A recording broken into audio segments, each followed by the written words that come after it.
When I got accepted into my dream grad program, I called a family meeting to share the news. My dad interrupted me mid-sentence and said, "Your cousin just got into med school. Now that's impressive." No one clapped. My sister said, "So? You'll be gone again." I stared at them, heart pounding. That night, I booked a one-way ticket. A week later, I got a group text. "Next time you want attention, just post on Facebook." Hey, Reddit. I've never posted on here before, but I've read a lot of your stories. What happened to me doesn't feel real sometimes, but I need to tell it. I need someone to hear it. Maybe someone will understand why I did what I did. So here it goes. I got into my dream grad program, psychology, University of Washington. It was the kind of program you spend years working toward. I'd been grinding for 3 years since undergrad. Working a low-wage job at a grocery store, living in my old room at home in Bakersfield, California, studying late into the night, saving every cent to apply to grad schools. When I got that email, I was in my car in the library parking lot, stealing Wi-Fi. I was shaking. I cried. I really thought this would be the moment my life turned around. I didn't go celebrate with friends. I didn't go on social media. I went home. I thought my family deserves to hear it first.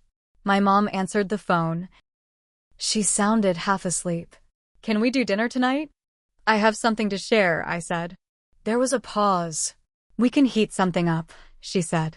"Your dad's coming in late, and I think your sister has class. You know Grandma's still here." "I'll bring food," I said. "It's kind of a big deal." She sighed. "Okay, but nothing crazy." I stopped by the Good Bakery downtown and picked up their chocolate cheesecake. My dad loves fried chicken, so I went to the drive-thru and got a whole family bucket. I even printed the email, folded it into a blank card, and wrote I made it. I walked in that night, heart pounding.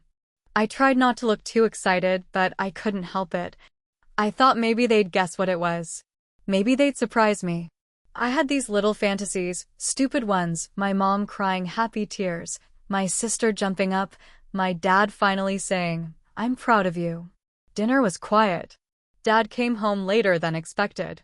My sister was on her phone. My mom barely looked up from the sink. I waited until we were sitting down to eat. I took a deep breath and said, "So, I got news." Big news. My mom didn't even look up. I got into grad school. The program in Seattle. That's when my dad cut in. "Did you hear about your cousin?" he said, like he hadn't even heard me. "She just got into med school." He smiled. Actually smiled. Now that's impressive. My stomach dropped. My sister didn't say anything for a few seconds. Then she went, "So, you'll be gone again?" Not congrats. Not good job. Just that. I looked at my mom. She wiped her hands with a towel, didn't even say a word. My grandma didn't say anything either. Just kept chewing. No one clapped. No one asked which school. No one even asked what program I got into.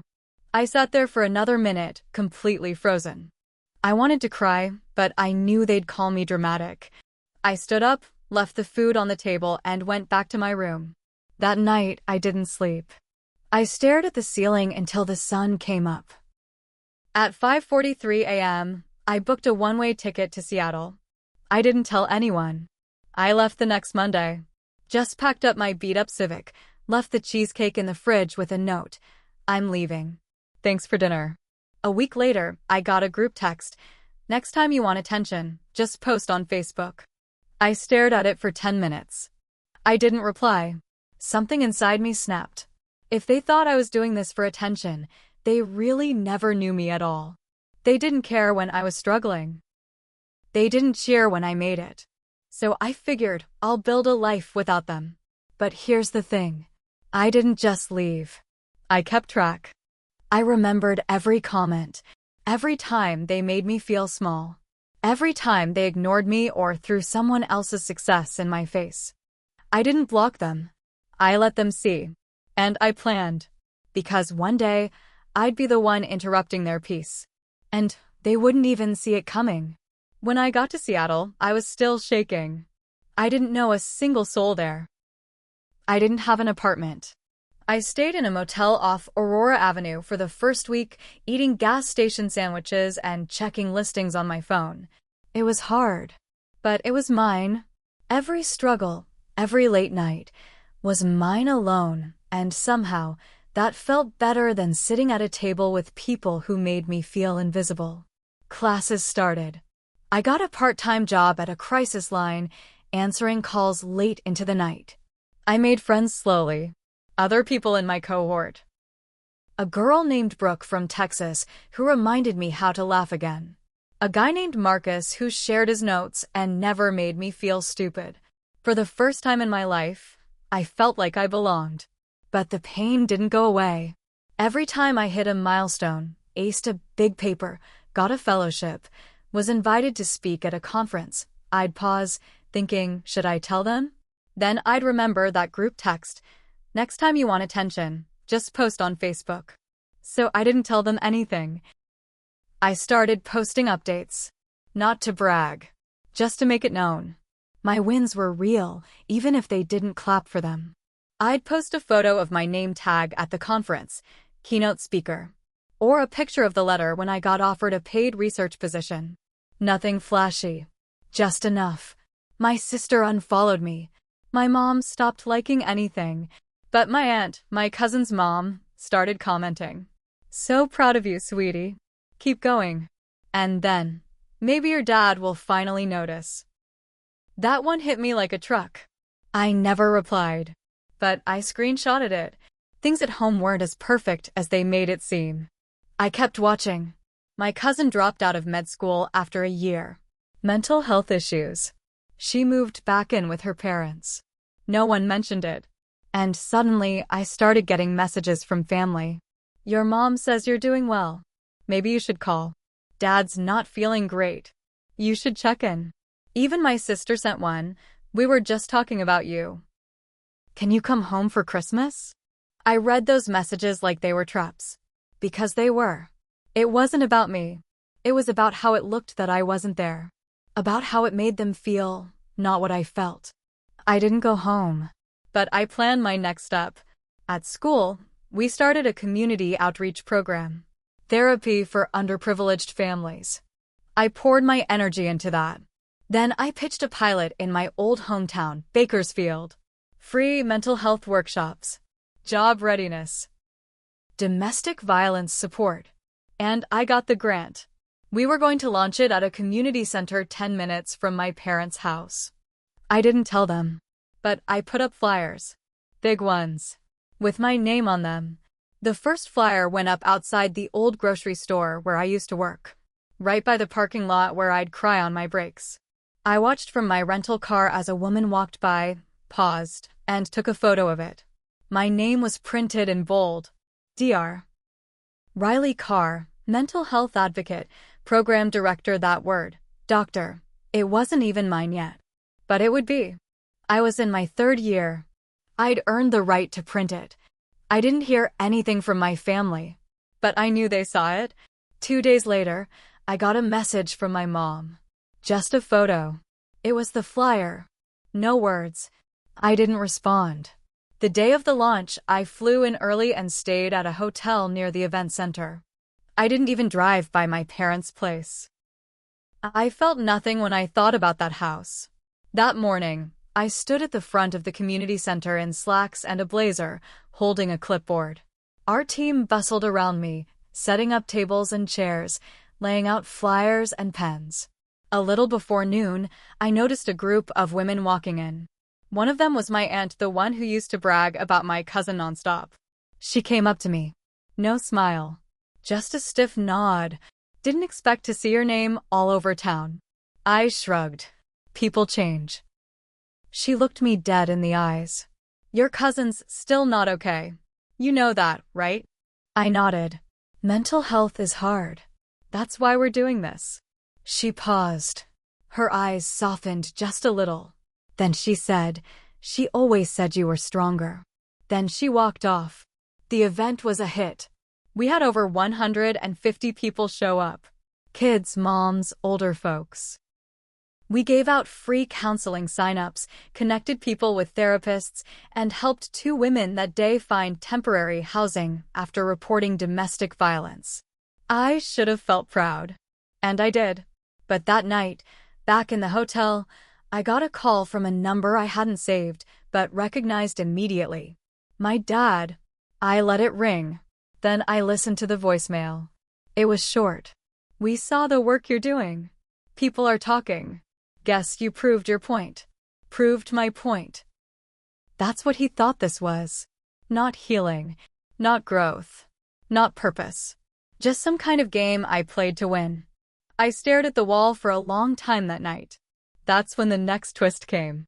3 months later, I got a message through our program's contact form. From my sister. "I need help." That's all it said. No hello. No name. No signature. Just those 3 words. I read her message 3 times before I moved. "I need help." It didn't say what kind. No details. No explanation.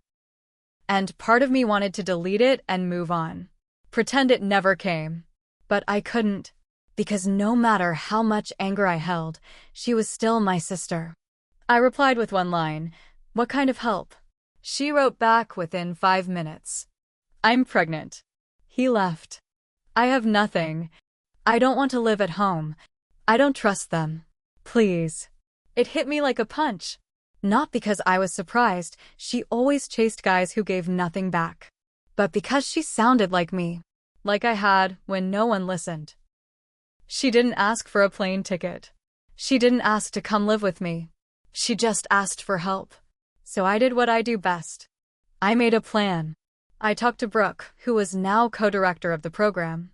We arranged temporary housing through one of our outreach centers. I booked a flight to California and met my sister at a Greyhound stop 2 hours outside Bakersfield. She was thin. Pale. Looked like she hadn't slept in days. We didn't hug. We didn't cry. We just got in the car. She stayed quiet most of the ride. Halfway to the center, she said, "I know what you think. And you're right. We were awful to you." I didn't say anything. She stared out the window. "When I saw your name on those flyers, I realized I didn't know who you were anymore. And then I thought maybe you were never the problem. Maybe we were." I kept my eyes on the road. "You don't have to apologize. Just don't lie to yourself again." She nodded. For 3 weeks, she stayed at the center. Got medical care. Counseling. We didn't talk much. But she wrote me a note the day she left. "I want to be better. Like you." It made me cry. First time I had in months. And then, out of nowhere, my dad showed up at one of our workshops. He stood in the back, arms crossed. I almost didn't recognize him. He looked smaller. Not just older, less. After the event, he walked up to me. Didn't say hi. Just stared. Then he said, "Your mom had a stroke last month. We didn't tell you. Thought you wouldn't care." I didn't react. Just waited. "She's home now. Not the same. She asks about you." Still, I said nothing. He rubbed the back of his neck. "Your sister told us what you did. For her. You didn't have to." He looked at me for a long time. "I was hard on you," he said finally. "Because I thought you'd never be more than." He didn't finish the sentence. I looked him dead in the eyes. "You said my cousin getting into med school was impressive. What am I now?" He looked away. That's what I thought. I turned and walked off. 6 months passed. My sister had her baby. Named her Hope. She sends me photos. Sometimes I reply. Sometimes I don't. My mom never called. I don't know if she even can anymore. I've made peace with that. My dad sent a card last month. No return address. Just 4 words. "We were all wrong." I keep it in a drawer. Not because I forgive them, but because I want to remember. I built my life from nothing. From silence. From cold dinners and group texts that mocked me. I gave them silence. Then I gave them a mirror. And they finally saw who they really were.